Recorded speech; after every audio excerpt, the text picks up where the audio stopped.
Olá, amigos. Hoje o programa Transição, a Visão Espírita para um Novo Tempo, apresenta um tema da maior importância: a influência dos espíritos nos nossos pensamentos.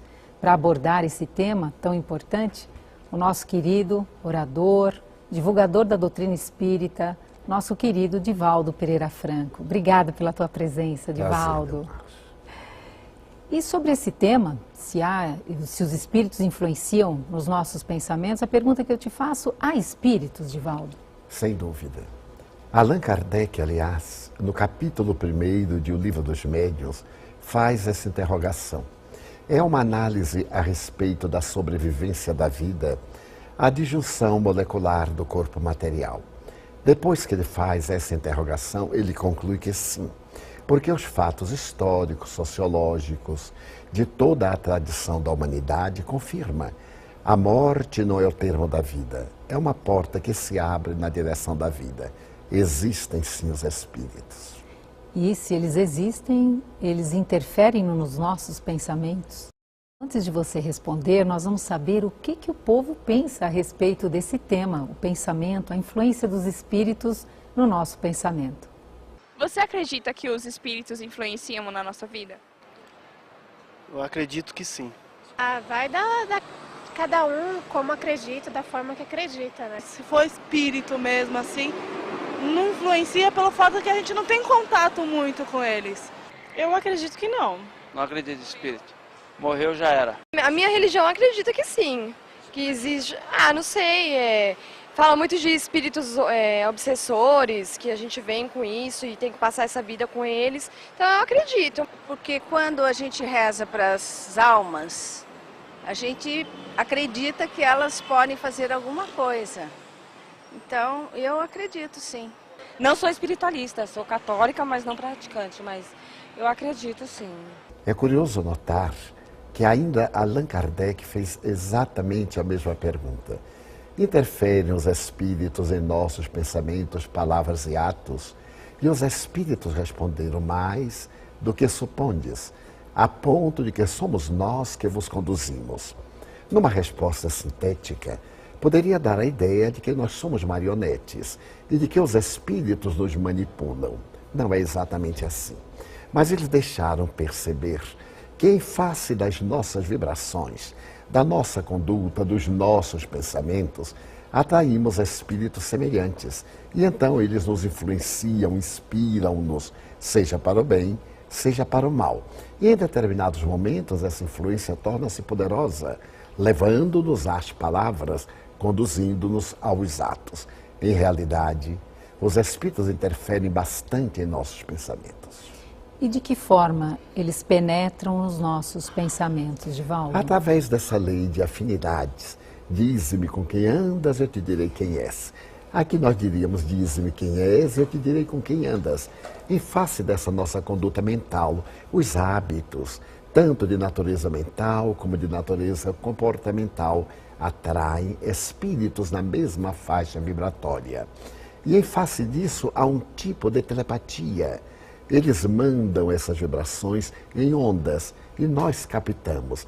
Aliás, o Espírito André Luiz, através da mediunidade soberana de Chico Xavier, refere-se a esse tipo de ressonância, como se fosse uma onda projetada e que ela ressoa na acústica da alma daquele a quem é dirigida.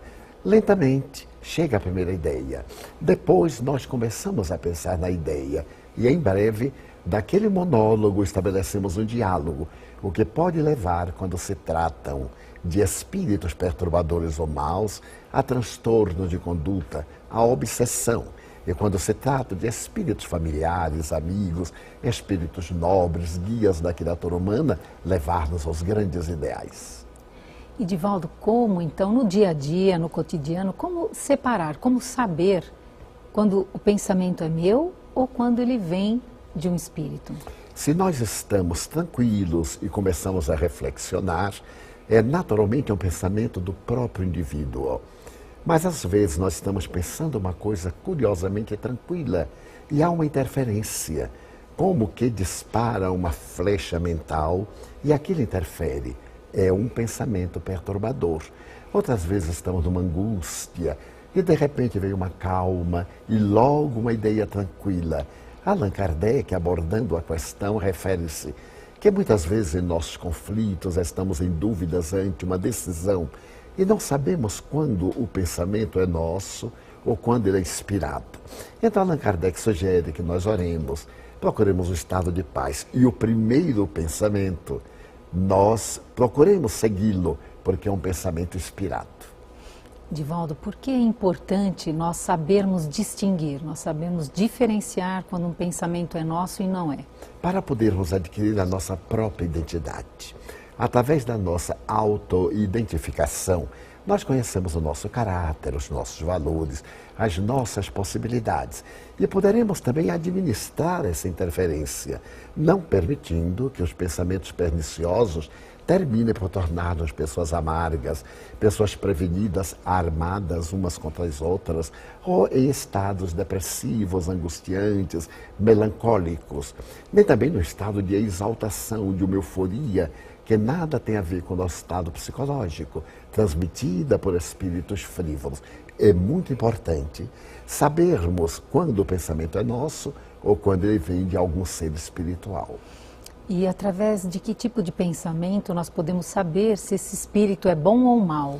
Primeiro, pela sensação que nos transmite. Sim. Allan Kardec chama isso a lei dos fluidos. Nós podemos até mistificar na voz, apresentar uma tese muito nobre, mas as sensações que transmitimos são a nossa realidade. Quando os espíritos não são bons, eles podem até usar propostas intelectuais, apresentar sugestões ético-morais, mas a sensação que transmitem, portanto, os fluidos, as energias que os tipificam, caracteriza-lhes o estado de superioridade ou de inferioridade. E, Divaldo, quando a pessoa, por exemplo, tem um ato, um comportamento equivocado e coloca a responsabilidade de que isso veio de um pensamento, de um espírito. Isso é irresponsabilidade, porque mesmo que o espírito nos tenha transmitido o pensamento, o que pode ocorrer e ocorre, ele encontrou em nós receptividade. Então nós somos responsáveis.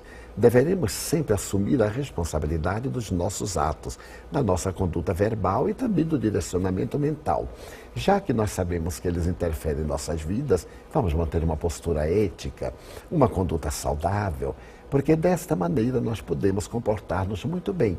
E quando ocorrer, é normal que ocorra algum momento infeliz, assumirmos as responsabilidades e nos desculparmos perante aquele a quem nós hajamos magoado, levado a uma situação deplorável. E se houve um prejuízo, procurarmos reparar. E de que maneira, Divaldo, nós podemos, através dos pensamentos, atrair os bons espíritos e afastar os maus? Aliás, Jesus, numa bela frase, diz que as boas e as más palavras procedem do coração. O coração no sentido da emotividade, não era do órgão cardíaco. Se nós nos habituarmos a pensamentos saudáveis, mesmo com as nossas preocupações domésticas, sociais e humanas, naturalmente haverá uma ressonância no mundo espiritual. Se criarmos o hábito salutar de pensar nas coisas boas, boas no sentido de edificantes, aquelas que promovem o indivíduo, como diria Allan Kardec, de conteúdo moral, que tem a ver com as leis de Deus, então nós atrairemos espíritos superiores. Conforme você vai falando, me sugere também uma passagem onde André Luiz, um espírito que Chico Xavier psicografou tantas vezes, tantos livros, ele fala da casa mental. Então nós podemos fazer uma analogia, uma metáfora de que nós cuidamos das portas e das janelas da nossa casa.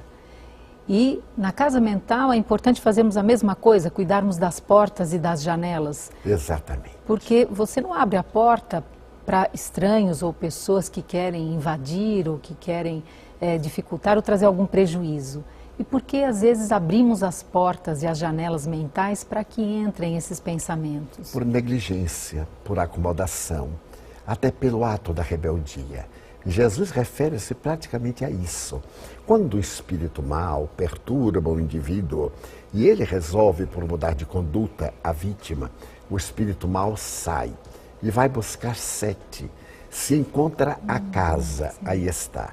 A casa mental desarrumada, são 8 que passam a habitá-la. Mas se encontram asseadas, então naturalmente eles não têm como comunicar-se. Qual seria o asseio? A edificação moral dos pensamentos corretos. Não é necessário que sejam pensamentos religiosos, mas pensamentos nobres, dignos, pensamentos que fomentem o progresso, que colaborem em favor da harmonia, que contribuam para o bem de si mesmo e o bem do grupo, da sociedade. E de que maneira os espíritos, quando estão próximos, eles observam os nossos pensamentos? Porque à medida que nós pensamos, nós emitimos ondas, e essas ondas muitas vezes têm cor. Curiosamente, quando se trata de um espírito muito perturbado, ele não tem a capacidade de identificar, mas ele sente uma atração, como do aço que atrai pedaços de ferro. Ele se sente identificado e logo ele faz o teste, ele projeta o seu pensamento e vê a nossa reação facial, a nossa reação de humor e estabelece a partir daí o contato, que se torna o intercâmbio que pode levar a estados de desequilíbrio emocional. Então é importante também que quando estejamos pensando algo que foge muito à nossa maneira habitual de pensar, que nós também nos olhemos no espelho e vejamos a nossa... É uma técnica, porque através das nossas reações nós podemos avaliar como estamos e como estamos projetando a nossa realidade interior. É uma técnica muito boa, porque muitas vezes ficamos devaneando com ideias perturbadoras. Há um certo masoquismo em cultivar lembranças desagradáveis, em guardar ressentimentos, em ficar repetindo esses pensamentos mentais de pessoas que nos afligiram e que não têm a menor importância. Esse lixo mental consegue produzir um estado íntimo de desarmonia, e essa desarmonia abre as portas e as janelas da casa mental aos transeuntes espirituais. Então também você percebe aí aquela famosa frase de Jesus, vigiai e orai, seria também vigiar os pensamentos? Exatamente, porque é do pensamento que procedem as boas como as más ações.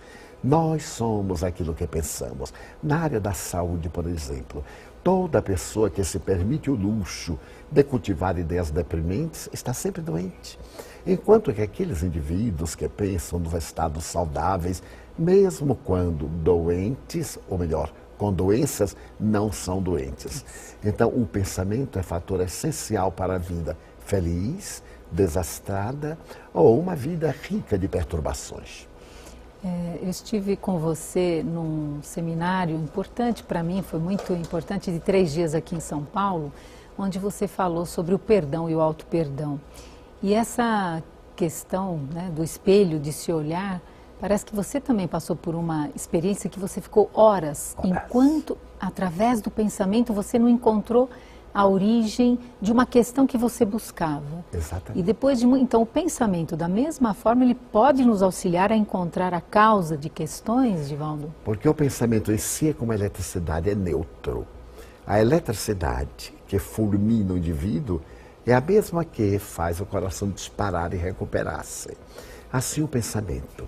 Num período difícil de minha vida, que eu ruminava certos ressentimentos, e dos quais esses ressentimentos eu pude experimentar uma problemática cardiológica, eu usei o espelho para a reflexão. Eu me contemplava e procurava avançar no meu inconsciente profundo. Sim. E perguntando por quê, para quê, com que finalidade está acontecendo.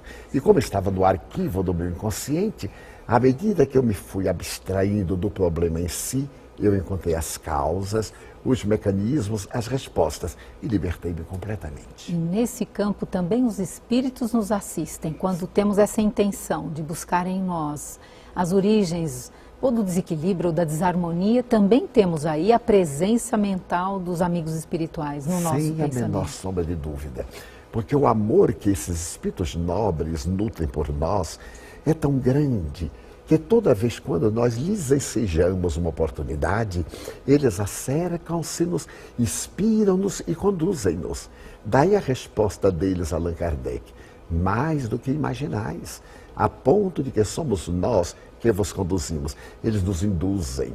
Muitas vezes no estado de paz, nós temos um insight.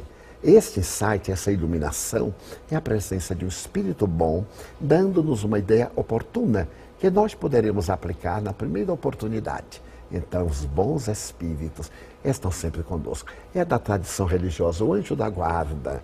Ele estaria ao nosso lado, o guia espiritual, ou algum familiar muito querido, contribuindo para a nossa harmonia, para a nossa paz. Divaldo, então, como você falou agora há pouco, que o pensamento é neutro, assim como a eletricidade, então afinidade e sintonia, que também são palavras neutras, afinidade e sintonia, não é?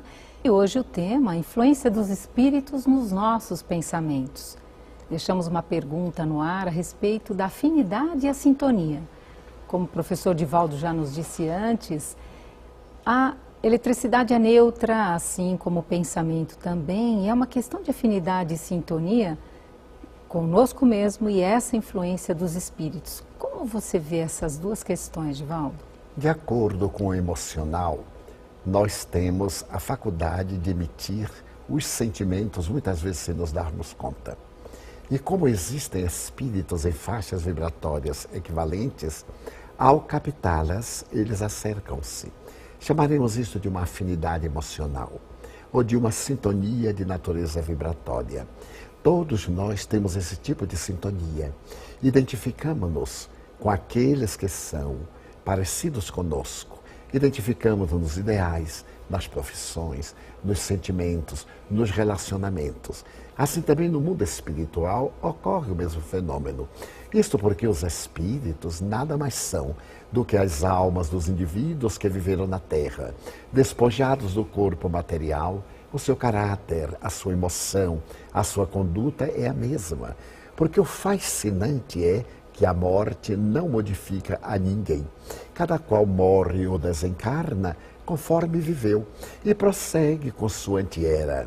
Daí essas afinidades, essas sintonias são fenômenos naturais das vibrações que vigem no universo e que nos identificam na Terra ou fora da Terra uns com os outros. Divaldo, então, no dia a dia, uma reunião, por exemplo, de negócios, estão ali os espíritos interferindo no pensamento das pessoas. Também nas grandes descobertas científicas, também na alta tecnologia, na ciência, na medicina, em todas essas situações nós podemos ter essa visão, que espíritos, que são aqueles que não têm o corpo de carne, estão interferindo. Sem a menor dúvida. É curioso notar muitas vezes que o indivíduo está num ideal, trabalhando exaustivamente para lograr o êxito, e chega um momento de desânimo. Os insucessos são tantos, as experiências malogradas, e naquele momento a pessoa diz, não vou tentar mais. E súbito um ânimo novo, uma energia diferente, um entusiasmo, não, já cheguei até aqui, não vou parar. É uma interferência espiritual. Muitas vezes nos grandes negócios, o indivíduo pode estar sendo arrastado por alguém mais astuto e deixa-se levar porque acredita no outro.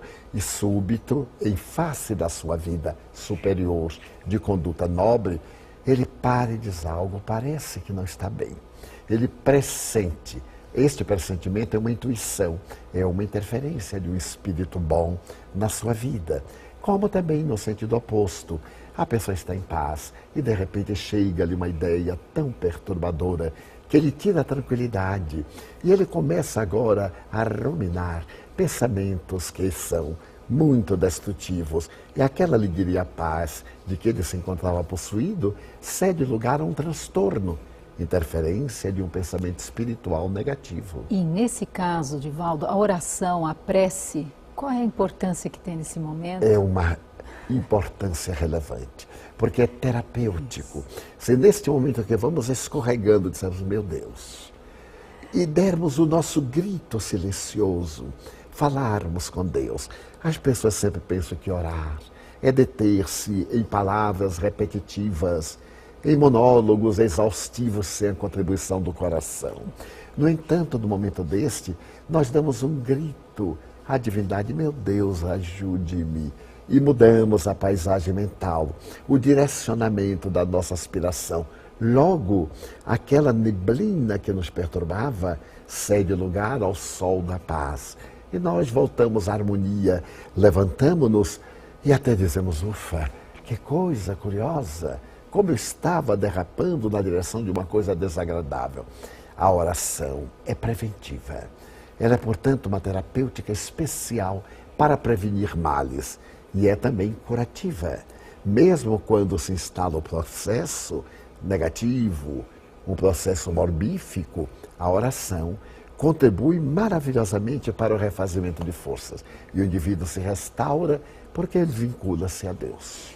E esses pensamentos, eles podem, como você já disse no bloco anterior, estar ligados às questões físicas, de saúde e de doenças, questões emocionais, as questões dos próprios pensamentos que se ruminam.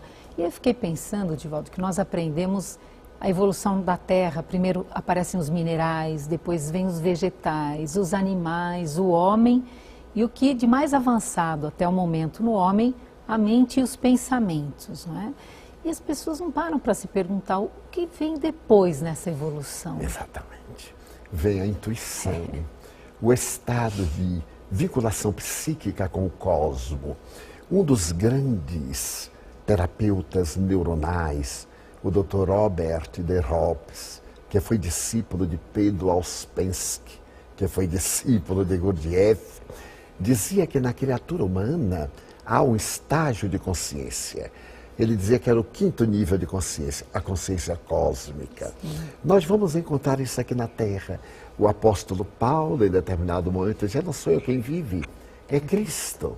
Madre Teresa de Calcutá, eu sou um lápis na mão de Deus. Sim. Chico Xavier, eu sou um amanuense dos espíritos. Pasteur, a minha vida é a caça ao micróbio. Então esse é o pensamento cósmico.